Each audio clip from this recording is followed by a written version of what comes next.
तो दोस्तों कैसे आप सभी। मैं आशा करता हूं आप सब बिल्कुल ठीक होंगे। दोस्तों ये कहानी है मौत के तांडव की। जैसा कि आपने थंबनेल में पढ़ ही लिया होगा, ये कहानी है एक ऐसे रहस्य की जिसे समझ पाने से पहले ही उनके साथ बहुत बड़ी घटना घट गई। खैर दोस्तों, अगर आप पहली बार मेरे इस चैनल पर आए हैं तो चैनल को अभी सब्सक्राइब करके बेल बटन ऑल पे कर लीजिए। साथ ही दोस्तों, अगर आप ये चाहते हैं कि मैं आपकी कहानियों को अपनी आवाज़ दूं तो कहानियां सुनने के बाद आप मुझे इंस्टाग्राम पर मैसेज कर सकते हैं। मेरी आईडी है महेश आर्या यूट्यूबर। कहानी के बाद मैं आप सबको वहीं मिलूंगा। बाकी दोस्तों, बिना देरी किए जल्दी से अपने अपने हेडफोन लगाएं और शुरू हो जाएं मेरे यानी महेश के साथ। दोस्तों, कभी कभी एक नॉर्मल इंसान की जिंदगी में एक ऐसा पड़ाव भी आता है जो कि इंसान को भूत प्रेतों के प्रति कुछ नए विचारों को अपनाने में सहायक होता है। ठीक दोस्तों, ये घटना एक ऐसे परिवार की है जिसे सुनने के बाद अच्छों की रूह कांप जाती है। दोस्तों, शनिवार का दिन था। सुनीता अपने घर पर चाय बना रही थी कि तभी उसके घर के दरवाजे पर एक जोरदार दस्तक हुई, जिस कारण सुनीता जल्दी से अपने घर के दरवाजे के पास पहुंची। वहां पहुंचकर सुनीता ने देखा कि उसका मासूम सा बच्चा निखिल चुपचाप एक सन्नाटा सा लेकर दरवाजे के पास खड़ा था। उस वक्त शाम के करीब 6 बज रहे थे। आज निखिल का ये रूप काफी ज्यादा शांत लग रहा था। वो चुपचाप अपना सर पकड़कर सीधा घर के अंदर दाखिल हुआ और बाथरूम में पहुंचकर फ्रेश होने लगा। धीरे धीरे सूर्यास्त भी होने लगा। सुनीता और उसके घर में वो लगभग 4 सदस्य थे, लेकिन सुनीता नहीं जानती थी कि ये परिवार बहुत ही जल्दी एक ऐसे माहौल में डूबने वाला है जिसके बारे में सुनीता ने कभी सोचा तक नहीं होगा। धीरे धीरे रात का समय भी होने लगा। उन दिनों ठंड का माहौल चल रहा था। लोगों के मुताबिक उस वक्त सुनीता अपने घर की रसोई में खाना पकाने में जुटी हुई थी। वो चुपचाप काम कर ही रही थी कि अचानक उसके घर पर किसी ने दस्तक दी। इस बार जब सुनीता अपने दरवाजे के पास पहुंची तो वहां पर कोई भी नहीं था। सिर्फ और सिर्फ एक लाइट जली हुई थी। उस हल्की सी लाइट में सुनीता ने देखा कि किसी की परछाई तो नजर आ रही थी, लेकिन उसका शरीर सुनीता अभी भी देख पाने में बिल्कुल नाकाम थी। इसी बीच सुनीता का बेटा, जिसका नाम निखिल था, वो पूरे घर में अफरा तफरी का माहौल मचाता हुआ घर की चीजों को इधर उधर फेंकने में लगा हुआ था। सुनीता इन सब चीजों को नजरअंदाज करती हुई अपने बेटे के पास पहुंची और उसे डांटने लगी। तभी सुनीता का पति, जिसका नाम मुकेश था, वो भी घर के अंदर दाखिल हुआ। आज सुनीता के पति का मूड काफी फ्रेश था, जिस कारण अचानक ही उसने एक प्लान बनाया। प्लान ये था कि वो सभी आज और इसी वक्त ट्रिप पर घूमने जाने वाले हैं। मुकेश को लगभग 4 दिन की छुट्टी मिली थी। वो अपनी छुट्टियों को एंजॉय करना चाहता था। वो अपनी पत्नी के साथ वक्त बिताना चाहता था। मुकेश के पास एक सुनहरा मौका था। उसने किसी तरह सुनीता को भी राजी कर लिया। जब सभी घरवाले घूमने के लिए तैयार हो गए तो मुकेश ने सामान पैक करने का फैसला किया। आज की रात वो गंगानगर जाने वाले थे, क्योंकि घूमने के लिए सबसे श्रेष्ठ जगह गंगानगर थी, जहां पर गंगा नदी के पवित्र जल के साथ साथ घूमने के लिए और भी कई सारी जगहें मौजूद थी। धीरे धीरे अंधेरा अपनी चरम सीमा के साथ चारों तरफ छाने लगा। साथ ही ठंड ने भी अपना कहर बरपाना शुरू कर दिया। उस वक्त पूरे तरीके से रात हो चुकी थी। लगातार 2 घंटे का सफर बीत चुका था। अब बस सभी को एक छोटे से आराम की जरूरत थी, जिस कारण वो पूरा परिवार किसी होटल की तलाश में जुट गया। थोड़ी देर बाद उन्हें वहां से थोड़ी ही दूर आगे एक होटल नजर आया, जिसका नाम था विनायक होटल। उन्होंने फैसला किया कि वो कुछ देर के लिए उस होटल में रुकेंगे। उनका फैसला भी बिल्कुल सही साबित हुआ। लेकिन दूसरी तरफ निखिल का व्यवहार आज से पहले काफी ज्यादा अलग और अजीब लग रहा था। उसकी हरकतों में काफी ज्यादा सुधार भी महसूस हुआ। खैर, मुकेश और उसकी वाइफ सुनीता ने उसकी इन नादान बातों को ज्यादा गौर नहीं किया। फिर वो पूरा परिवार खाना खाने के लिए होटल की टेबल पर बैठ गया। उन्होंने सर्वेंट को अपने पास बुलाया और खाना ऑर्डर करने लगे। इसी बीच जब सुनीता ने निखिल से खाने के बारे में पूछा तो सामने से उसने कोई जवाब नहीं दिया। मालूम नहीं आज निखिल को क्या हो गया था। निखिल अपनी मोटी चौड़ी आंखों से अपने ही घर वालों को घूर रहा था। उसे देखकर ऐसा लग रहा था कि मानो वो उसके घर वाले नहीं बल्कि कोई अनजान इंसान हो।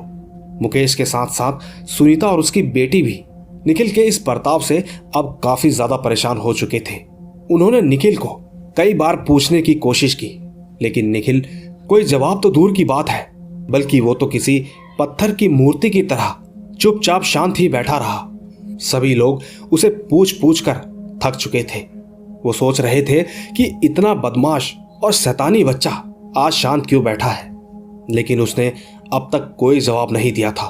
सबके सब खाना खा ही रहे थे कि थोड़ी देर बाद उस बच्चे के मुंह से एक भारी आवाज निकली और वो बोल पड़ा। उसने कहा कि तुम सब मरोगे, मैं तुम लोगों को तड़पा तड़पा कर मौत के घाट उतार दूंगा।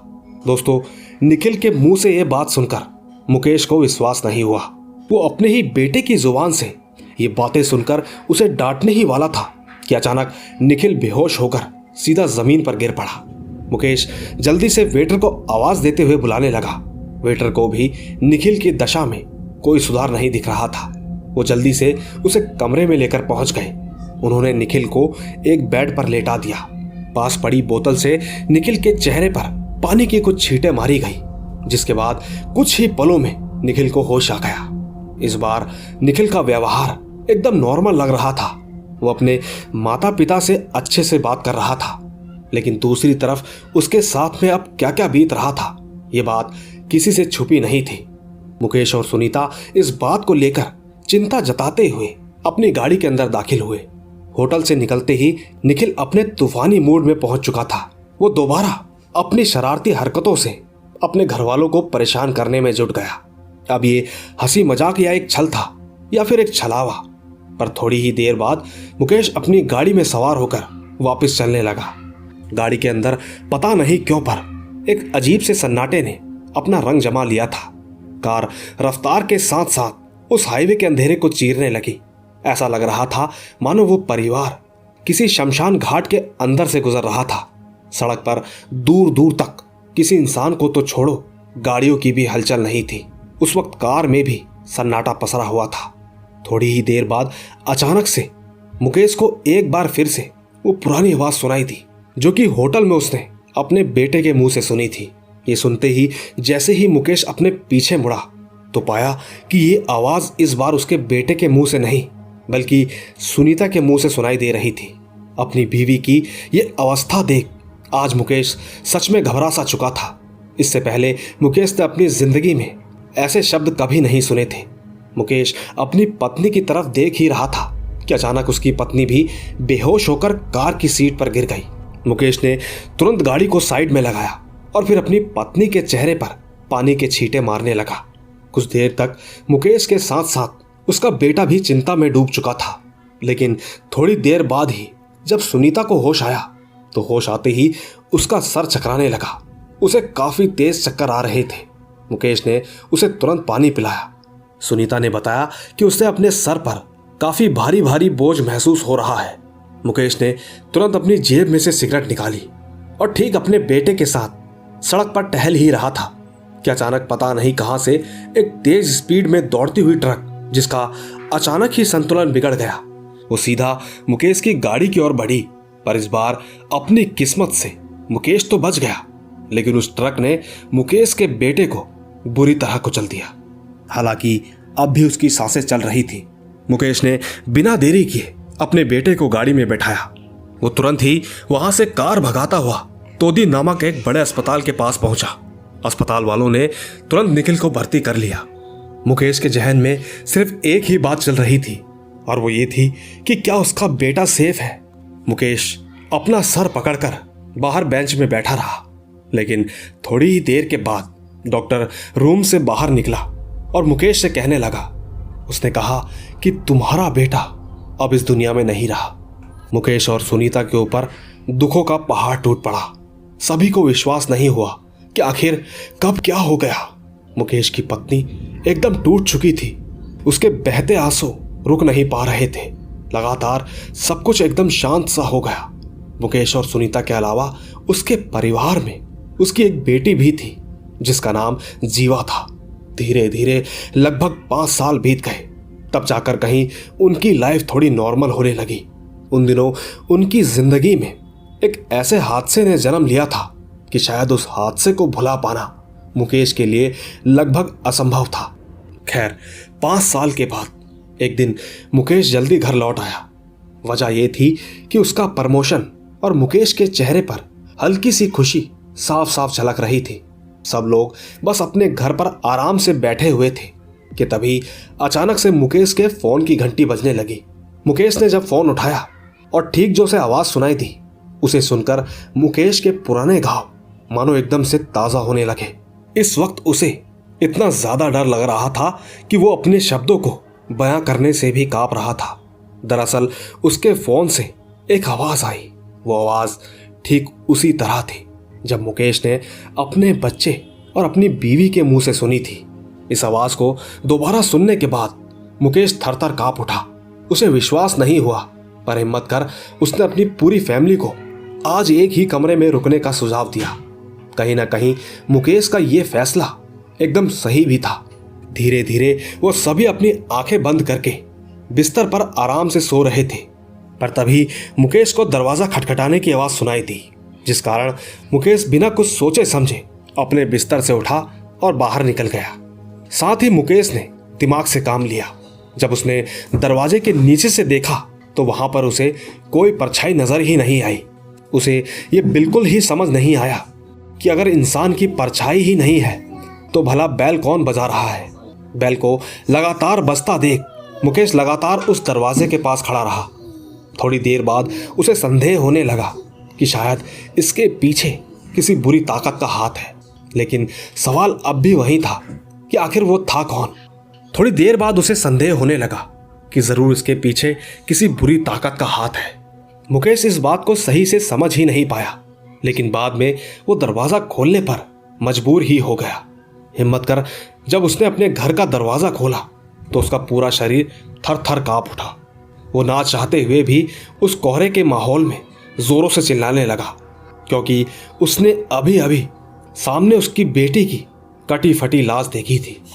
मुकेश चिल्लाता हुआ सीधा अपने घर के अंदर पहुंचा।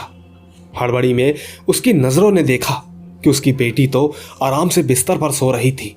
मुकेश को अपनी आंखों पर जरा भी विश्वास नहीं हुआ। मुकेश बिल्कुल भी समय नहीं गंवाना चाहता था। उसने उसी रात उस घर से अपना सारा सामान अपनी गाड़ी में रखा और होटल के लिए निकल गया। सही मायनों में मुकेश में अब बिल्कुल हिम्मत नहीं थी, क्योंकि एक तो वो पहले ही अपने बेटे को खो चुका था, पर वो अपनी बेटी को खोने नहीं देना चाहता था। मुकेश ने अपने दिल और दिमाग से उस घर को अलविदा कह दिया था। इसके बाद मुकेश की जिंदगी अब एकदम नॉर्मल हो चुकी थी। सब कुछ एकदम सामान्य हो गया था।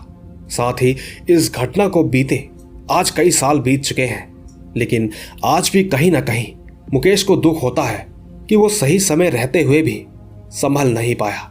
उसने अपने एक मासूम से बेटे को खो दिया। दोस्तों, कुछ लोगों का मानना था कि उस घर के नीचे किसी व्यक्ति को दफनाया गया था, जिस कारण उस व्यक्ति की आत्मा आज भी उस घर के ऊपर कहर मंडराती है। दोस्तों, आपको क्या लगता है, क्या सच में ऐसा होता है, या फिर मुकेश को उस घर में किसी तांत्रिक को बुलवाकर उसकी पूजा करवानी थी? खैर, आपको जो भी ठीक लगे आप नीचे कमेंट में जरूर बता सकते हैं। बाकी अगर आपको आज की ये कहानी जरा सी भी पसंद आई हो, लाइक शेयर और कमेंट जरूर कीजिएगा। बाकी मैं तो मिलता ही रहूंगा आपको इसी तरह की रोमांच भरी रहस्यमयी कहानियों के साथ। बस तब तक आप अपना और अपने परिवार का ख्याल रखें। चलता हूं, बाय बाय।